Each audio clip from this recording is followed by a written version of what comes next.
In the upscale Buckhead neighborhood on the outskirts of Atlanta, spring was in full bloom.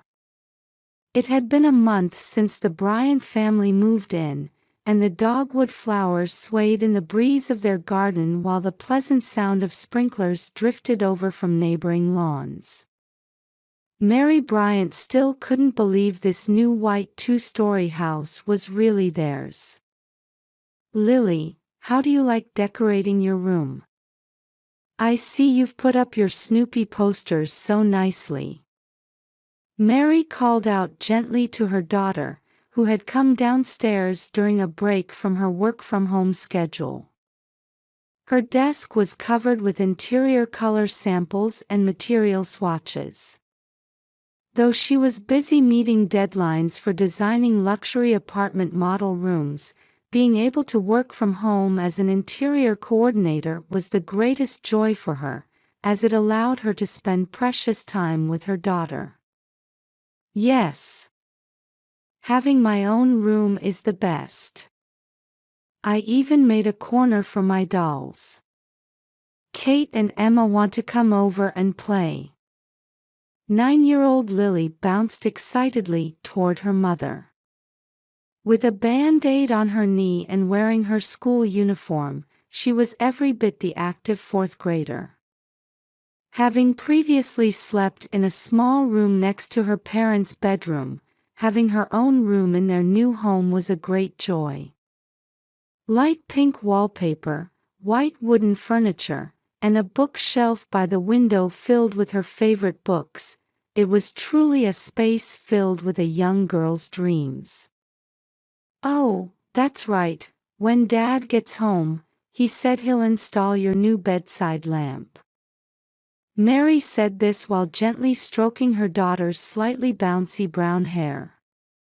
Her husband David worked as an engineer at a major IT company and was a loving husband and father. Though the mortgage payments were certainly challenging, it was thanks to his hard work that they could send Lily to the Galloway School, a prestigious private school. On weekends, they enjoyed shopping at Lenox Square Mall, and on Sundays, they attended Mass at Peachtree Road United Methodist Church as usual. Their family's presence at church was the envy of others. Recently, they had made it a habit to enjoy lunch at Chick-fil-A after the service with their neighbors, the Johnsons. "Mary, how are you enjoying life in your new home? Please do come to the Homeowners Association's garden party." Mrs. Johnson, with her perfectly styled gray hair, spoke to her warmly. She was a central figure in the church's women's group. "Oh yes, it's very comfortable. Lily especially loves her new room." "I'm sure she does. Having your own space is so special for girls that age. I remember when my granddaughter was the same age. It was the ideal family life, an elegant existence in an upscale neighborhood. At least on the surface. However, recently, small signs of discord had begun to emerge. David was spending more time on his computer late into the night. Though he claimed it was work deadlines, it was concerning how quickly he would close his screen. Household expenses had increased, but their destination was unclear. Her husband's reluctance to show credit card statements. And most worrying of all was Lily's behavior. For the past few days, there had been noises in the middle of the night. At first, Mary thought it was just adjustment to the new environment. But Lily's expression had become somewhat darker, and she particularly seemed to avoid conversations with her father. At the breakfast table, she would refuse to sit near him. "Lily, is something bothering you? Did something unpleasant happen at school?" When Mary asked, concerned about her daughter's behavior. No, nothing's wrong. School is fun. Lily would force a smile, but Mary couldn't shake the feeling that there was a dark shadow lurking behind her daughter's eyes.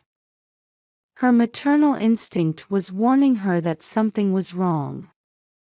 Life in the new house was certainly comfortable. An upscale neighborhood, a good school, an ideal family. But beneath these peaceful days, something was slowly but surely beginning to crumble. Late at night, as David was working late again, Mary sat alone on the sofa, sipping warm chamomile tea. David had been staying late at the office about 3 times a week recently. She was habitually checking the Galloway School's parent portal on her smartphone. Outside the window, early summer insects were performing their quiet nighttime symphony. The soft light from the table lamp cast long shadows in the corners of the room. The Scandinavian-designed lighting they had purchased after moving into the new house created a warm atmosphere during the day, but at night it cast somewhat eerie shadows. The wall clock's ticking seemed unusually loud. Mary looked back at her smartphone. The screen showed tomorrow's schedule: Lily's drama club practice, followed by piano lessons. The ability to enjoy such enriching after-school activities was one of the major benefits of moving to this upscale neighborhood. That's when she heard a faint sound from upstairs. At first, she thought she was imagining it. But there was definitely the sound of someone walking in the hallway. Then, small footsteps coming down the stairs. Mary instinctively straightened her back. From the darkness came the sound of sobbing. Mary quickly went to the kitchen to prepare some hot cocoa, a habit for when Lily woke up in the middle of the night. However, when she returned from the kitchen, an unfamiliar scene awaited her. In the middle of the living room, illuminated by moonlight, Lily stood trembling. Her small frame in pastel pink pajamas shook like a leaf in the wind. The fur of the teddy bear she was clutching was wet with tears. "What's wrong, Lily?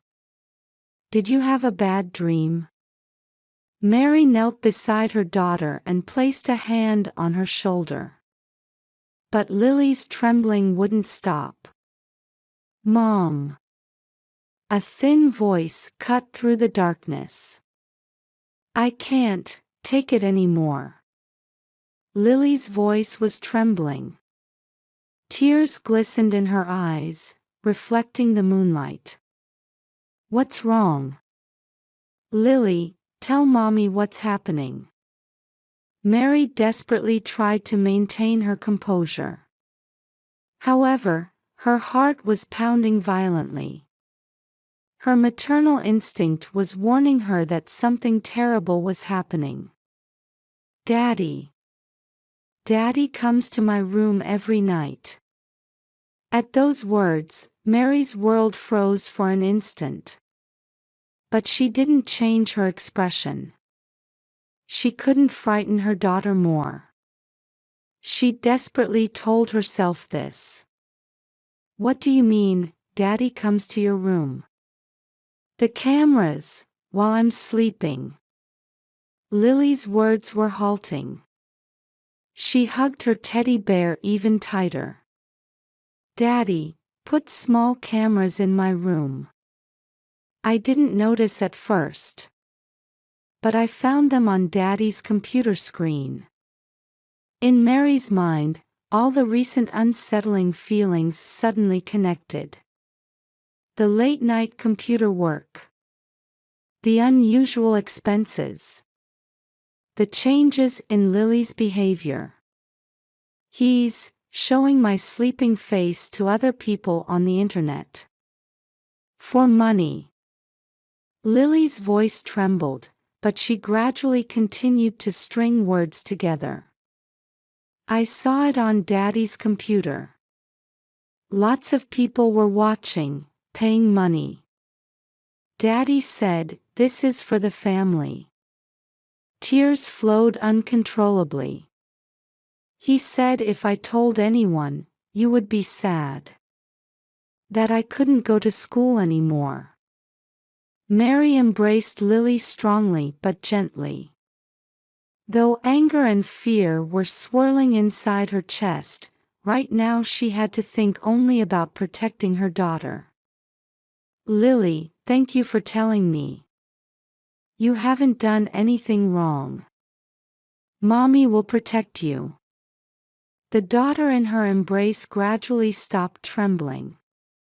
Tonight, let's sleep together in Mommy's room, Mary said quietly. In her mind, the next action plan was already taking shape. Tomorrow, first consult with the police's cybercrime unit. Before sending Lily to school, she needed to get her to safety at her grandmother's house. And then, looking at Lily's back as she climbed the stairs, Mary strengthened her resolve. Everything had to be finished by tomorrow morning. The anger toward her husband who had trampled on her daughter's innocence was quietly but surely burning inside her. That night, after putting her daughter to sleep in her own bed, Mary spent long hours in the dark house. While waiting for David's return, she had made a decision. The next morning, Mary began to act. After dropping Lily off at her grandmother's house, she was heading to the Georgia State Police Headquarters Cybercrime Unit. Her white Lexus RX glided along the highway, still light with traffic.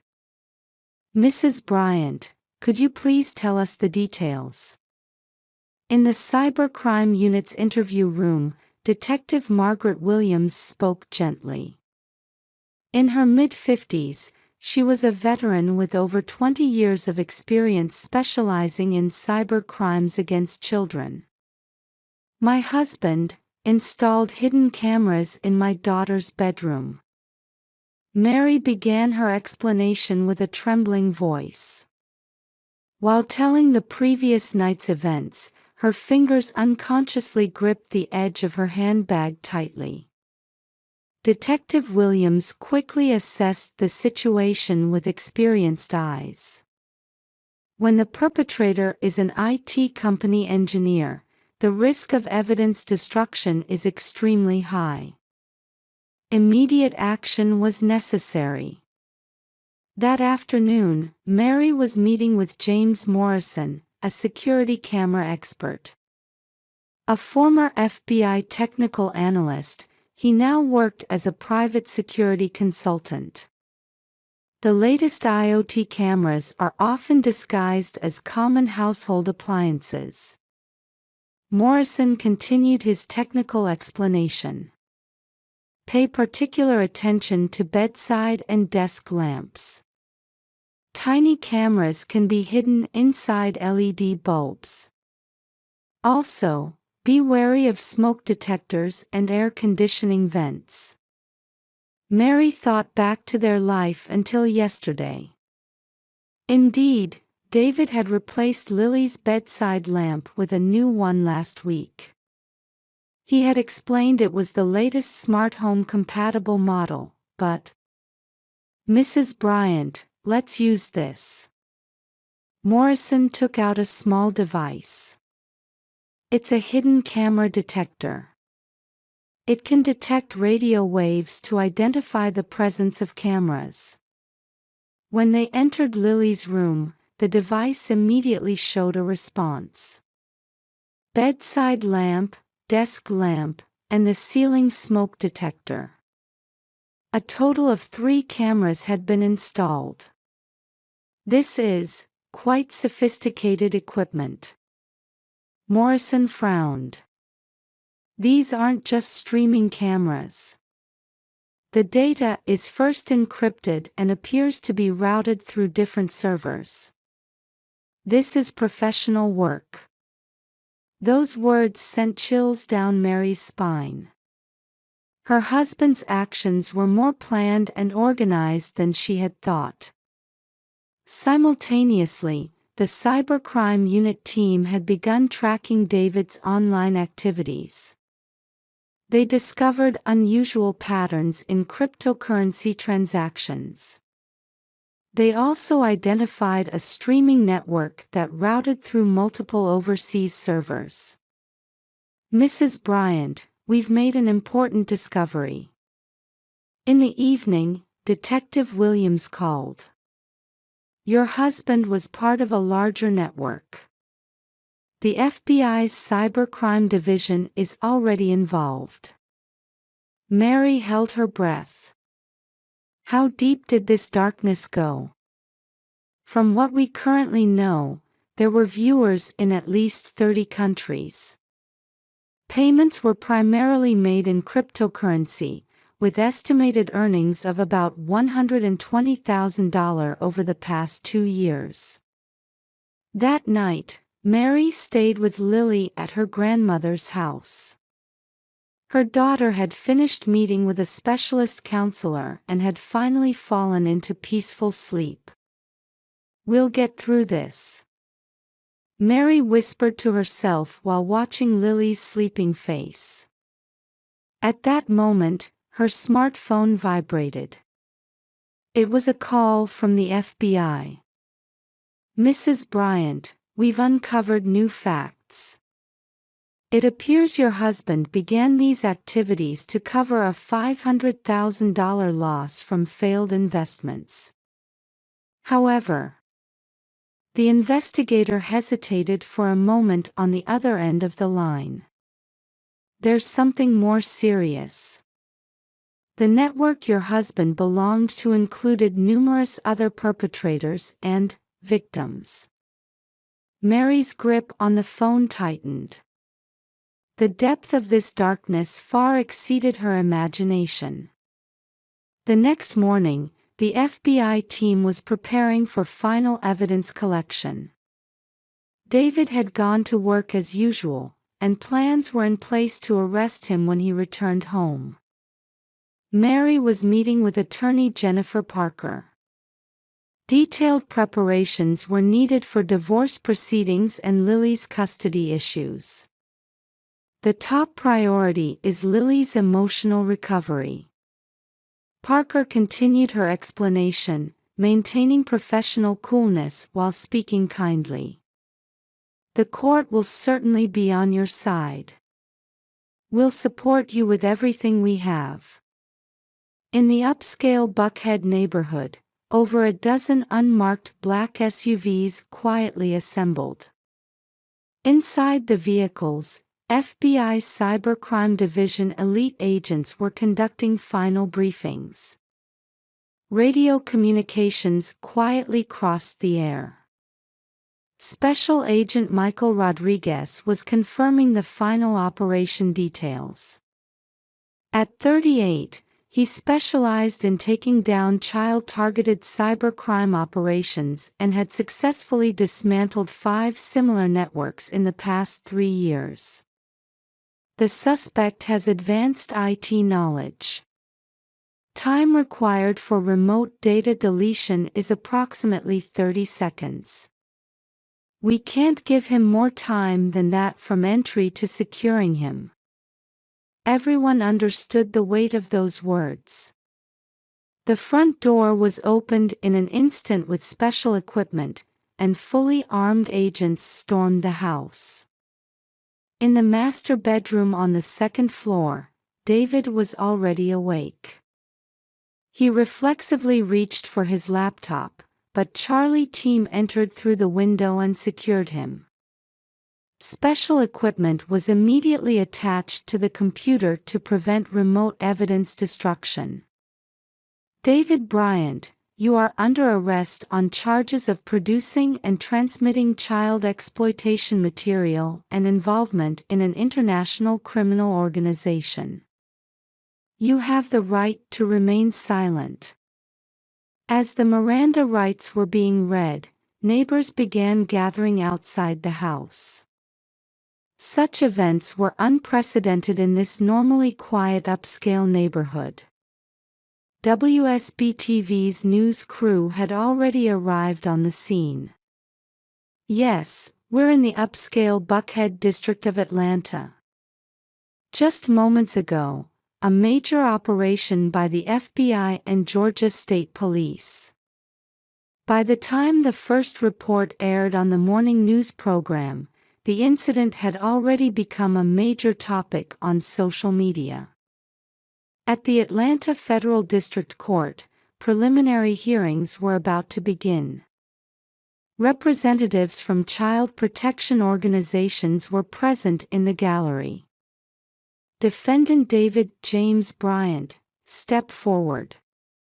Judge Elizabeth Montgomery's voice echoed through the silent courtroom. With over 20 years of experience, she was known for her unforgiving sentences, particularly in cases involving children. The prosecution's opening statement began. Members of the jury. The defendant exploited the most innocent beings, children, in the most despicable way. Assistant U.S. Attorney Sarah Jenkins began speaking powerfully. The defendant installed multiple hidden cameras in his 9-year-old daughter's bedroom and streamed the footage on platforms in over 30 countries. He earned more than $120,000 over 2 years. A murmur went through the courtroom. Even more seriously, the defendant was a member of a larger international network. The investigation has identified at least 15 other children who were similarly victimized. Evidence was presented one after another.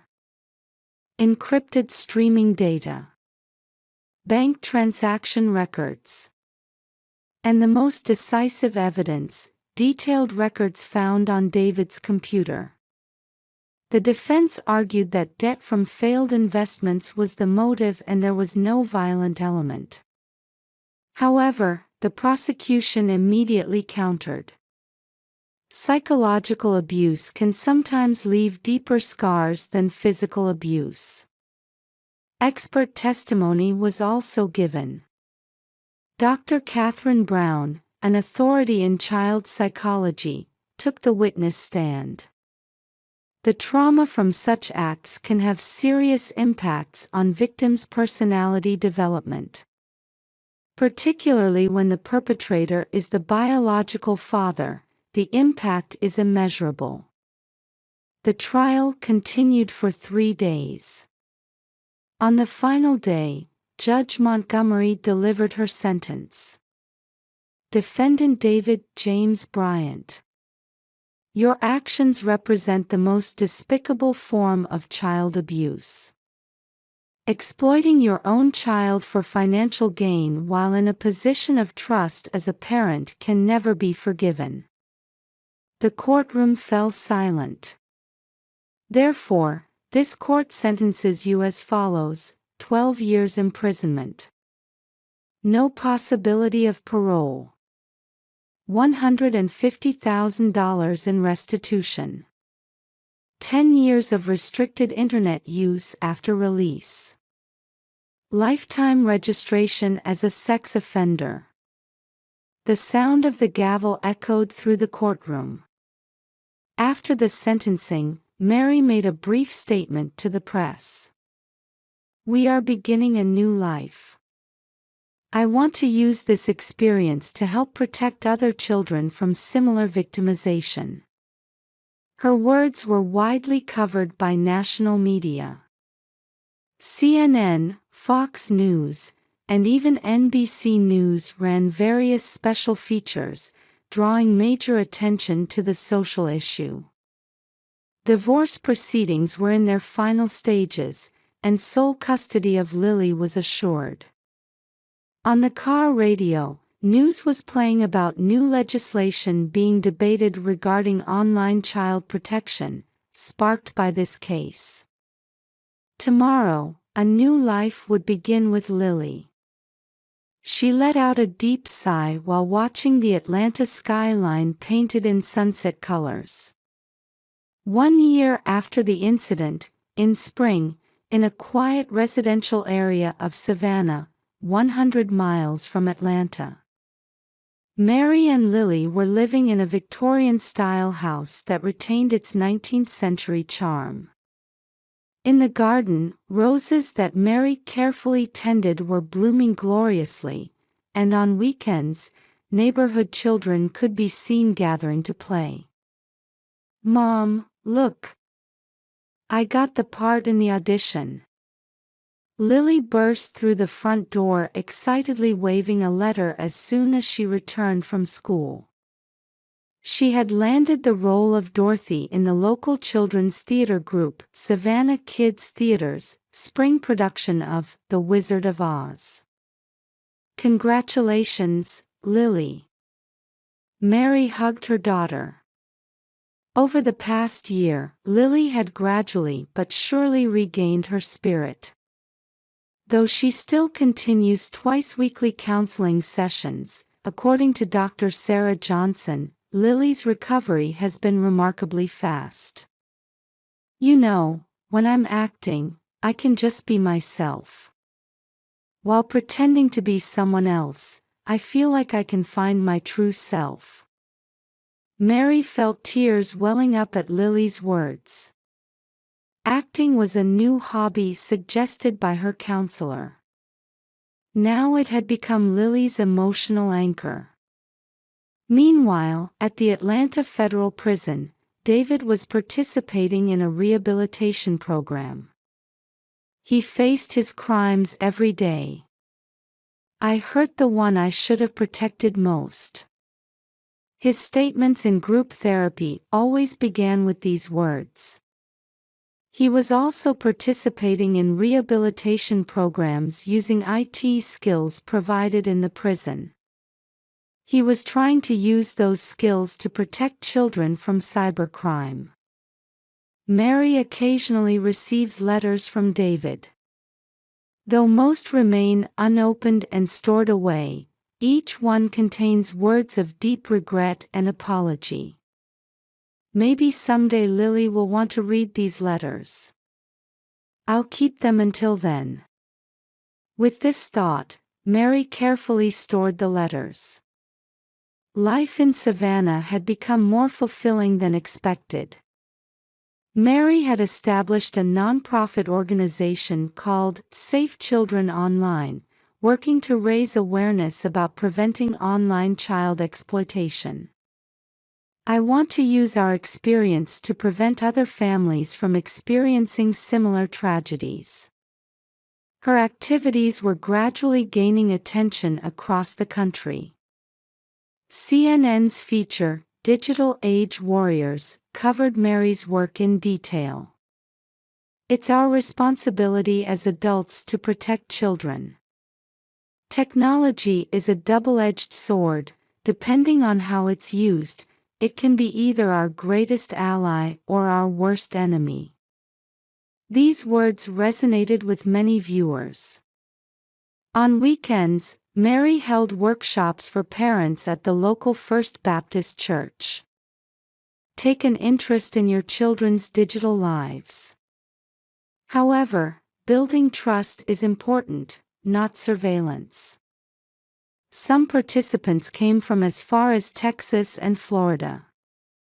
Her practical advice, based on personal experience, helped ease many parents' anxieties.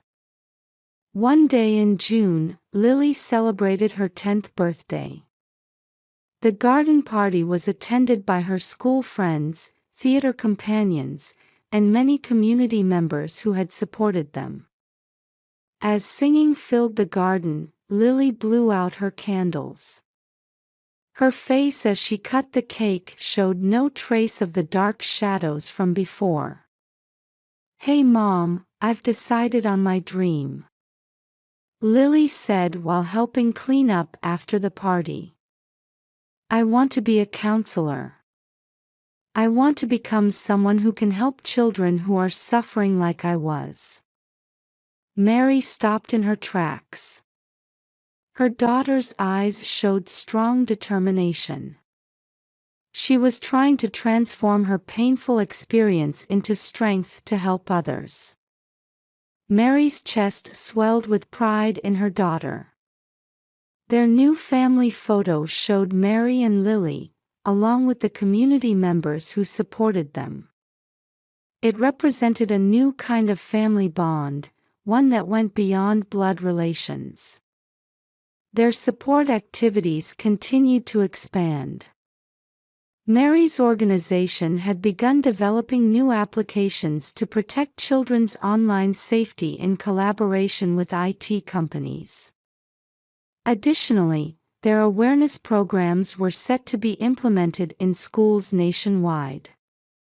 At dusk, Mary sat on the garden bench, surrounded by the scent of roses, looking up at the sky. Certainly, the scars of the past don't disappear easily. But they could transform those wounds into strength and walk a new path. She could be confident of that now in these days. "Mom, look, the stars are coming out." Lily sat down next to her, snuggling close. "Hey, we're going to be okay forever, right?" "Yes, of course we will." Mary embraced her daughter. Tomorrow, and the day after, they could walk together. That had become an unshakable truth.